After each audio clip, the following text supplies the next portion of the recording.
Ok. Bueno, un cordial saludo. Mi nombre es Diana Carolina Bernal Montenegro. Yo soy abogada, magíster en Derecho, con énfasis en propiedad intelectual de la Universidad Externado de Colombia. Desarrollé investigación en excepciones al derecho de autor en favor de personas con discapacidad visual en Colombia. Entonces, aquí les presento mi índice o el marco de nuestra charla, que tiene 3 puntos. Y bueno, empecemos. La pregunta inicial que me dio pie para hacer investigación fue la siguiente. ¿Por qué establecer excepciones al derecho de autor en favor de personas en situación de discapacidad? Con los elementos conceptuales y el marco teórico desarrollado, llegué a la siguiente afirmación. La hambruna de libros es una situación que afecta la accesibilidad, deviene en desigualdad y o discriminación hacia personas en situación de discapacidad. Desde luego, con esta afirmación es importante entender el significado de hambruna de libros como aquella insuficiencia del número de ejemplares disponibles en formatos accesibles para personas con discapacidad visual, y este concepto está soportado por la Unión Mundial de Ciegos. Es muy importante también en este contexto la Convención de los Derechos de las Personas con Discapacidad, frente al cual vamos a desarrollar o tener en cuenta el principio de igualdad y no discriminación, el concepto de discapacidad y cómo a su vez este le da pie al de accesibilidad. Entonces, a grosso modo, me permito expresar que de la Convención es muy importante estos principios de igualdad y no discriminación, porque al estar conexos con la dignidad humana son piedra angular de la teoría de los derechos humanos. La Convención desarrolla la igualdad inclusiva y la igualdad sustantiva. Vamos ahora con el concepto de discapacidad. El concepto de discapacidad es un concepto que ha evolucionado y que resulta de la interacción entre las personas con deficiencias. En la Convención frente a esto se refiere a deficiencias físicas, mentales, intelectuales o sensoriales a largo plazo, que entran en interacción con un entorno que tiene barreras. Barreras que por estar ausentes o presentes limitan el ejercicio de sus derechos. Barreras hay múltiples, pero me permito enunciar que hay barreras de movilidad, de información, de comunicación, de actitudes negativas hacia la discapacidad, y hay barreras también en el acceso a bienes y servicios. Para superar estas barreras, y como nos dice la definición de discapacidad, es importante una participación plena y efectiva en la sociedad en igualdad de condiciones. Entonces, en esa medida, bajo este contexto, la inclusión y esa estrecha conexión con la accesibilidad es muy importante. Y es muy importante también eliminar las barreras. Por accesibilidad, entonces, entendemos que es el acceso a los entornos, a los bienes, a los servicios, donde se van a ejercer los derechos en condiciones de igualdad. Así lo enseña el profesor Ignacio Campoy. Y la accesibilidad en el contexto de la Convención es pues una condición previa para ejercer derechos y también es un principio. Y esta accesibilidad y la accesibilidad universal se concreta en el diseño universal y los ajustes razonables. Como diseño universal entendamos en el diseño de productos, de entornos, de programas, de servicios que puedan utilizar todas las personas en la mayor medida posible, sin necesidad de adaptación o algún diseño en particular. Y el diseño es una obligación que vemos concreta en los estados, sobre todo al crear normas de accesibilidad. Y recordemos que estas normas deben ser creadas también con la participación de las personas en situación con discapacidad. Vamos a los ajustes razonables. Los ajustes razonables, entonces, se presentan cuando hay una falla en ese diseño universal o en ese acceso. Y se requieren, entonces, adaptaciones o modificaciones. Y la manera que operan es, una vez la persona haya identificado esta barrera, hace la solicitud del ajuste razonable y se va a ver ese ajuste en el caso en concreto. Y tiene unos límites que no debe ser una carga desproporcionada. Y esto viene a entenderse como que se establezca un test de proporcionalidad frente a esta carga, y doctrinantes como Rafael de Asís son partidarios de que el argumento utilizado como costo económico no puede ser un criterio que se utilice para descartar o acceder hacia un ajuste razonable. Y me parece muy importante en ese contexto mencionar también al doctrinante Martínez Pujalte, quien dice que no garantizar la accesibilidad de una persona con discapacidad genera desigualdad de trato, así como desconocer un ajuste razonable. Y cualquier incumplimiento al mando de accesibilidad comporta prima facie una discriminación.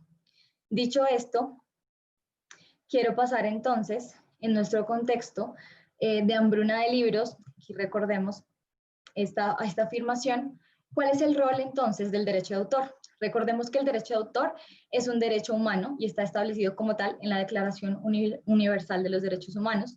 Es una disciplina jurídica que tiene doble relación. De una parte, la relación del autor con su obra y de otra parte, la relación de la obra con la sociedad. Y recordemos también que hay dos sistemas jurídicos, el del copyright basado en la tradición del common law y el sistema jurídico continental o latino de tradición jurídica del civil law, y esto presentará unas diferencias. Lo importante aquí entonces es resaltar que en cuestiones de relación del autor con la obra vamos a encontrar el reconocimiento de los derechos morales y los derechos patrimoniales. Y estos derechos patrimoniales que nos hablan sobre esa exclusividad en la explotación de la obra en un entorno económico, le da poder al autor para que bien los ejerza por su cuenta o necesariamente tenga que autorizar a terceros con el uso. Y esta facultad es la que cuando se encuentran con derechos de usuarios, vean también limitado y en conflicto de hasta qué punto pueden terceros hacer uso de esa obra. Con relación a la sociedad es importante el interés social de la obra en la sociedad, y el profesor Antequera nos recuerda el estímulo de la creatividad, la salvaguarda del patrimonio cultural, la producción de bienes culturales, el fomento de las inversiones nacionales y extranjeras cuando se trata de la economía de industrias culturales, generación de empleo y pago de tributos. Pero el derecho de autor no es absoluto. El derecho de autor tiene límites como el carácter temporal de sus derechos patrimoniales, la posibilidad de que estos sean expropiados y de que sean licenciados. Y, por supuesto, las excepciones, que son las que van a cobrar también protagonismo en esta charla. Entendamos por excepciones la definición de la doctora Sofía Rodríguez cuando nos dicen que la utilización de las obras protegidas que no requieran autorización de su titular por hallarse dentro de ciertos supuestos taxativos que justifican un uso libre y gratuito en virtud del equilibrio que debe existir entre el derecho individual a los autores y ciertos derechos de las personas como en la sociedad. Y aquí es donde nuevamente llamamos este equilibrio y la importancia de esta relación del derecho de autor con su obra y de la obra con la sociedad. En el primero, porque se va a hacer un reconocimiento por su creación intelectual, y del otro lado de la sociedad para beneficiarse de la cultura, del conocimiento y de la información. Y en este contexto del derecho de autor, ¿qué pasa en la Convención? Pues el artículo 30 de la Convención nos trae que los Estados miembros deben establecer medidas de acceso a material cultural de los formatos accesibles y asimismo que la propiedad intelectual no puede representar una barrera excesiva o discriminatoria para el acceso de las personas con discapacidad a bienes culturales.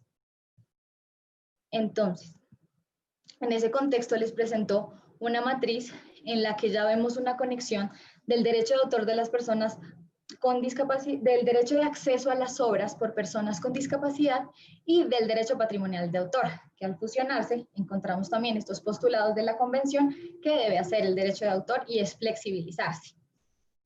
¿Qué hemos encontrado en esta flexibilización? Las excepciones.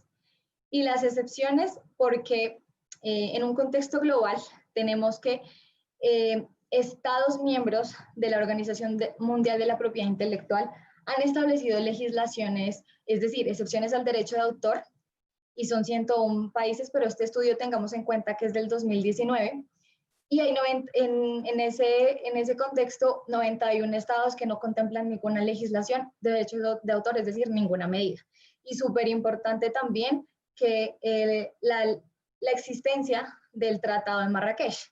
El Tratado de Marrakech, a grosso modo, pues las discusiones y la importancia de organizaciones como la Organización Mundial de la Propiedad Intelectual y de la Federación Internacional de Asociaciones de Bibliotecarios, IBLA, desde los años 80 está preocupado por esa relación y por ese acceso que debe permitir el derecho de autor a los libros. Entonces, después de muchos años, al tener este tratado que facilita el acceso a obras publicadas a las personas ciegas o con discapacidad visual u otras dificultades del texto impreso, pues se vuelve el referente internacional de los derechos de autor en cuanto al estándar de las excepciones, pero también plantea un intercambio transfronterizo.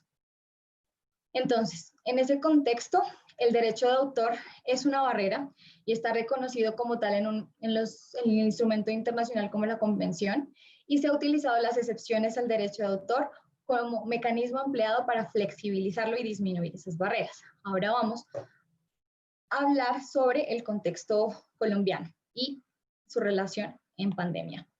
El profesor Dian Lerben menciona que la realidad para muchas personas en situación de discapacidad en el mundo es el confinamiento, y explica que la pandemia nos enseñó como especie lo que ya han vivido personas que incluso aún están recluidas en clínicas, centros de rehabilitación y centros de educación especial, a lo cual añado que este aislamiento obligatorio fue clara la migración de las relaciones jurídicas de las personas de un entorno que en principio es amplio, diverso, físico, a un entorno físico restringido, pero con el correlativo incremento de bienes, servicios y contenidos en el entorno digital.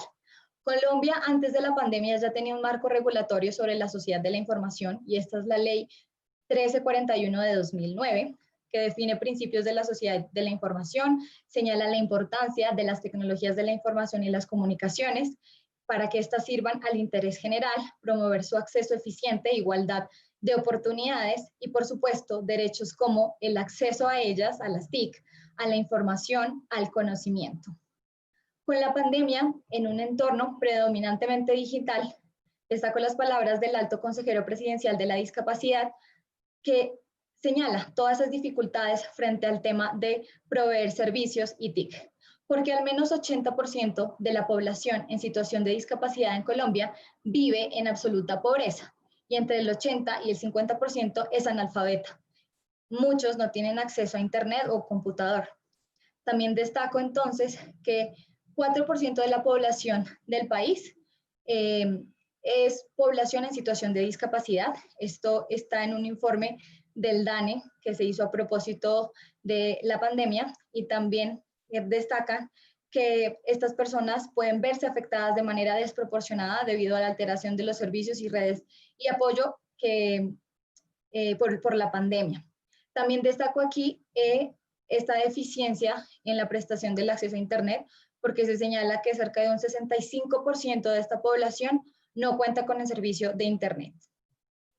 Entonces, con esto quiero evidenciar que las metas en prestar servicios TIC para Colombia a situación de discapacidad es aún un reto muy grande porque hay una gran marginalidad. Y en el contexto de la sociedad de la información es muy importante la información, la conectividad y la accesibilidad. Frente a esto quiero mencionar, frente a la información, cómo desde la Relatora Especial sobre los Derechos de las Personas con Discapacidad de Naciones Unidas se resalta la importancia de prevenir y contener el coronavirus y que la información sobre esto sea accesible. Entonces, frente a esas normas o estas obligaciones de que la información se encuentre en lengua de señas, en subtítulos, sea de fácil acceso, de fácil lectura, fueron una de las obligaciones y llamados a cumplir por parte de los estados. En cuanto a las TIC, quiero mencionar que en Colombia hay un gran reto de la transformación digital, y esto ha sido plasmado en el Plan Nacional de Desarrollo 2018-2022 del gobierno colombiano. Y también quiero destacar las funciones del Ministerio de Tecnologías de la Información, porque ha establecido programas como Centro de Relevo, como es Convertic, relacionados con el acceso a personas en situación de discapacidad, bien sean sordas o bien sean ciegas. Ahora, el papel de los derechos de autor y el acceso por personas con discapacidad. Pues en nuestro entorno colombiano tenemos en materia de derecho de autor dos normas. Por una parte, la Ley 1680 de 2013. Es una ley que es una acción afirmativa, con garantía de acceso a las tecnologías y a la información, creada en este contexto de sociedad de la información, para favorecer a las personas con discapacidad visual, expresamente ciegas y con baja visión, y disminuir las barreras que el entorno digital, que es preponderantemente visual, les reporta o les enfrenta. Entonces, para esta ley estableció frente a las TIC una medida de proporcionar software especializado para esta población. En cuanto a la información, esta obligación de que las páginas web de las entidades públicas o de particulares que presten funciones públicas cumplan todas las normas técnicas y directrices de accesibilidad universal, y frente al derecho de autor, la excepción al derecho de autor. Quiero resaltar que ella busca garantizar la autonomía, la independencia de las personas ciegas y con baja visión en el ejercicio de sus derechos a la información, las comunicaciones y el conocimiento.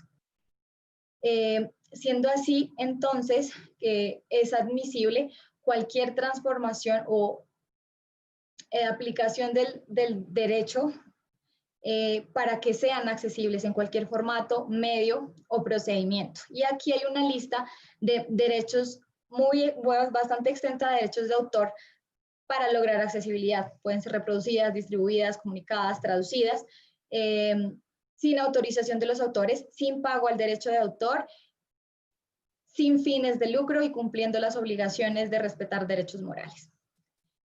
También tenemos bajo la ley 1915-2018, que modificó la ley 23 de 1982, es decir, nuestra ley de derechos de autor, que en mi opinión es una medida que también fortalece porque exceptúa de responsabilidad por las medidas de elusión, por la elusión de las medidas tecnológicas de protección. Así entonces, esos son usos no infractores de una obra, todos los que estén amparados para superar el tema de la accesibilidad en un contexto de limitaciones y excepciones a favor de personas en situación de discapacidad. Bueno, aquí el Tratado de Marrakech. La relación de Colombia con el Tratado de Marrakech es básicamente que no está ratificado, pese a que el 15 de agosto de 2019 se radicó el proyecto de ley para su ratificación, pero la última actuación fue del 16 de octubre de 2019, publicada para segundo debate, pero todavía no tenemos ese segundo debate. Entonces, ya para concluir, estas son las reflexiones de la charla. Es muy importante el conocimiento de los derechos humanos, en especial de la Convención, por parte de quienes se involucren en el debate de las relaciones del derecho de autor y accesibilidad para personas en situación de discapacidad. También señalo que la desigualdad por falta de accesibilidad a bienes, servicios o contenidos y su conexión con los derechos de autor ha sido visible particularmente por la hambruna de libros y en situaciones de discapacidad visual. Sin embargo, la discapacidad es diversa. Además, con ocasión de la acelerada entrada en el entorno digital por la pandemia, es necesario que se adopten medidas en Colombia para favorecer la eliminación de barreras del entorno, la accesibilidad y lograr la participación plena y efectiva en la sociedad en igualdad de condiciones con los demás. Que se haga uso para esto de los mecanismos como el diseño universal, ajustes razonables, acciones afirmativas, así como las excepciones al derecho de autor u otras que cuenten con la participación de la ciudadanía en situación de discapacidad. Y que asimismo el derecho de autor deje de ser catalogado como barrera legal en el acceso para personas en situación de discapacidad en una sociedad de la información, por supuesto. Muchas gracias por su atención. Recuerdo, mi nombre es Diana Carolina Bernal Montenegro y si quieren contactarme, pueden escribir a diana.bernal11@est.uexternado.edu.co.